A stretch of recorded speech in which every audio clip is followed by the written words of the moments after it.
শুধুমাত্র কন্যা সন্তান থাকলে আপনার জীবিত অবস্থায় তাদের আপনার সকল সম্পত্তি কিভাবে লিখে দিবেন, আজকে কথা বলবো সেই বিষয়ে। আপনাদের সাথে আছি আমি অ্যাডভোকেট মোমেনা খানম। এবার আসি মূল আলোচনায়।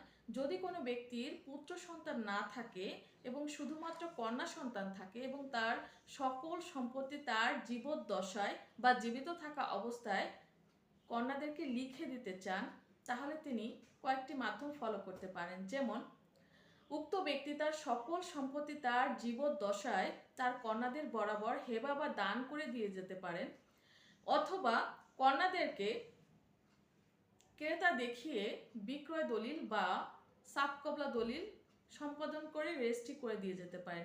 এক্ষেত্রে একটি বিষয় জানিয়ে রাখি, সেটি হচ্ছে বিক্রয় দলিল রেজিস্ট্রি খরচটা কিন্তু হেবা দলিল রেজিস্ট্রি এর চাইতে অনেক গুণ বেশি হয়ে থাকে।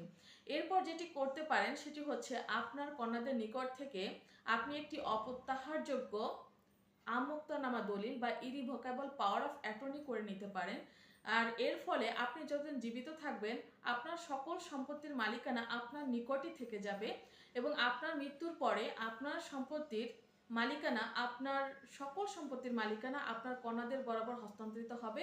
এবং যদি অন্য কোনো উত্তরাধিকারী বা যেমন ভাই বা ভাইয়ের ছেলেরা বা আদার্স কোনো উত্তরাধিকারী হয়ে থাকে, তাহলে আপনার সম্পত্তির কোনো অংশ তাদের নিকট আর হস্তান্তরিত হবে না। এভাবেই মূলত একজন ব্যক্তি যার শুধুমাত্র কন্যা সন্তান রয়েছে তিনি তার কন্যাদেরকে জীবিত থাকা অবস্থায় তার সকল সম্পত্তি লিখে দিয়ে যেতে পারেন।